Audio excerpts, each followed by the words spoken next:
Padahal pelamar pertama sudah ngasih cincin, sudah ngasih hadiah, sudah ngasih gimana ini? Iya, itu sudah jatuh tertimpa tangga, ketimpa duren ya kan, sawit-wite ya kan. Ah itu rempe atau cincinnya bisa diminta lagi gak Gus? Tarik kembali. Sudah itu cincinnya ini 5 gram kok lumayan.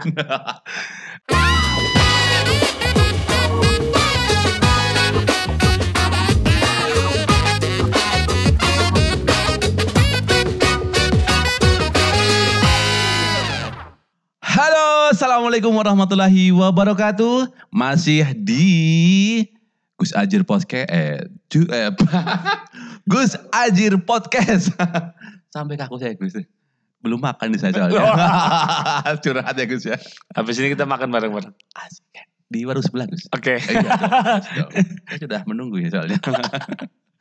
Melanjutkan yang kemarin. Siap. Yang episode kemarin. Kan yang terakhir kan ada yang bertanya. Kalau sudah tunangan, kalau sudah tukar cincin, terus di tengah jalan itu bubar. Itu cincinnya bisa diambil lagi enggak? Karena begini Gus. Iya. Ketika sudah tunangan ya, ada yang nikung Gus. Nikung. Iya. Udah serius ya kan. Ketika cowoknya ini keluar kota, dia dekat dengan si B. Ya kan. Ternyata. Bumbuni dan klik itu loh. Ada ditikung Gus. Sakit Gus. Itu gimana Gus? Antara kita tak minta lagi sini cincinnya. Gitu atau gimana sih hukumnya gitu Gus? Ikhlaskan saja. Ya, ikhlaskan saja bila saling disalah. Oke. Jadi ada 2 poin di sini. Iya. Ada 2 poin. Pertama mengenai anjrobot atau menelikung gitu. Orang yang sudah dikhitbah atau dilamar oleh orang lain. Secara khusus Nabi SAW pernah mengingatkan kita. La yabi ahadukum ala bai'i ahadin wa la yakhtubu ahadun ala khitbati ba'din. Atau kama qala sallallahu alaihi wasallam. Jadi Nabi pernah mengingatkan kita. Jangan merusak akad orang-orang yang sudah hampir deal soal jual beli.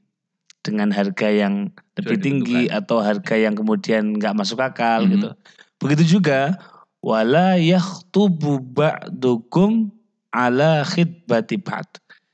Jangan melamar orang yang sudah dilamar oleh orang lain. Catat.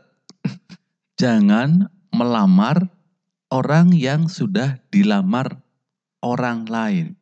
Illa an ya'dana. Kecuali kalau yang pertama ini mengizini. Jadi harus minta izin dulu. Saya kagetin Gus. Serius. Minta izin gimana Gus? Jadi misal ada seorang perempuan nih sudah dilamar Mas Subo gitu ya. Dan roman-romannya mau diterima gitu. Ternyata saya mau maju. Aduh kayak apot kayak misalnya. Maka saya gak boleh maju kecuali ada izin dari diri saya gitu. Coba aja Gus, nanti biar dia yang memilih siapa gitu. Begitu. Kalau dengan izin dari pelamar pertama itu nggak apa-apa.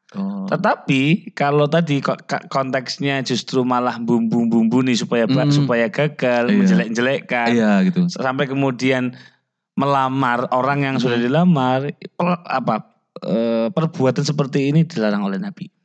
Kenapa? Ini zalim namanya. Menzalimi. Innahu la yuflihul zalimun. Percayalah, sesuatu yang dimulai dengan cara yang enggak baik, dengan cara yang enggak sesuai syariat, pasti akan berakhir dengan tidak baik. Tragis bisa Gus ya. Pasti. Nah, maka terlepas bahwa boleh sebetulnya, artinya hukum nikahnya sah misal. Iya. Kalau kemudian si perempuan ini nikah dengan si penelikung ini, hukum nikahnya sah. Tetapi perbuatannya ini haram, tidak boleh. Karena dia menyakiti si pelamar pertama. Ada seseorang yang tersakiti. Betul, ada hati yang tersakiti. Aduh. Dan ini nggak boleh.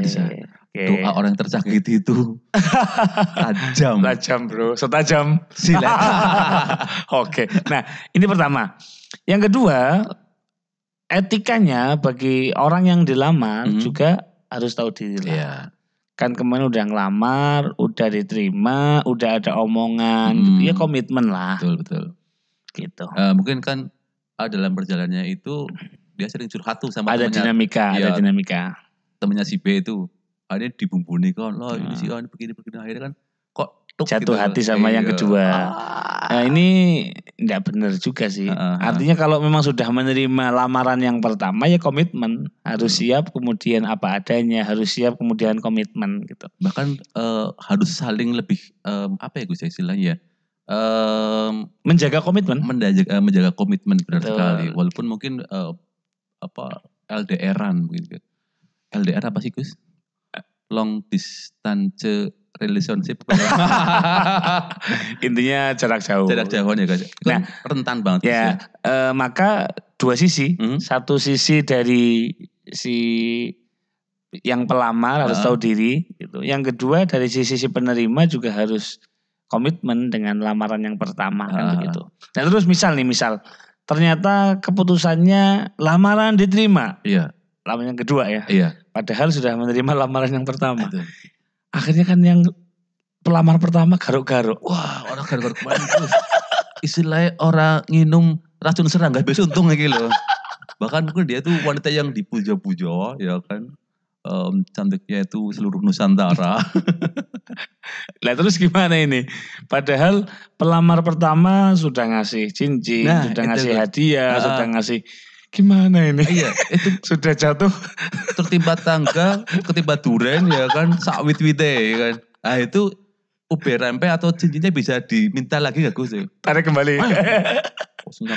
Cincinnya ini 5 gram kok lumayan. Oke. Jadi boleh nggak meminta kembali lamaran itu? Gitu. Barang yang dibawa ketika lamaran ya. Prinsipnya begini. Harus diperjelas dulu ngasih itu memang hadiah tanpa syarat, hadiah tanpa embel-embel apapun, pokoknya ini untuk kamu titik, tanpa ada syarat apapun. Kalau memang dari awal sudah seperti itu, ya udah ikhlaskan hati bila sering disalah. Kalau memang seperti itu dari awal, tetapi kalau memang dari awal sudah ada kesepakatan, ini adalah bagian dari lamaran. Kalau memang nanti gagal, ya udah dikembalikan lagi. Kalau memang dari awal sudah ada kesepahaman seperti itu, ya berarti pihak pelamar pertama bisa meminta dan berhak meminta kembali. Tergantung kesepakatan awal. Kalau kesepakatan awal memang udah hadiah, pokoknya apapun yang terjadi ini untuk kamu. Ini adalah milikmu. Ya udah hadiah. Hadiah yang sudah diterima oleh penerima hadiah, maka pemberi hadiah tidak boleh meminta kembali. Tidak boleh menarik ulang Gus ya. Kalau memang dari awal akadnya adalah hadiah atau hibah. Tapi kalau ada syarat dan ketentuan berlaku kecil di bawah gitu ya. Itu beda lagi Gus ya. Itu penting masih ada atau masih berhak untuk memintanya. Dan saya rasa terlepas dari misal nih pihak perempuan menerima lamaran yang kedua ini kan sudah menyalahi komitmen ya. Iya. Mestinya ya harus tahu diri lah. Dulu itu dosa gak sih Gus? Ya kalau memang si laki-laki ini salah tadi melamar lamaran orang lain tanpa sepengetahuan si pelamar pertama itu kan dosa. Laki-lakinya loh. Iya, laki. Kalau kemudian si pihak perempuan ini membiarkan atau menyepakati perbuatan yang gak benar ini, ya kecapretan lah dia. Gak boleh gitu. Sakit hati ini. Sakit. Pokoknya saya full Jamil apa-apa itu nyanyikan ya.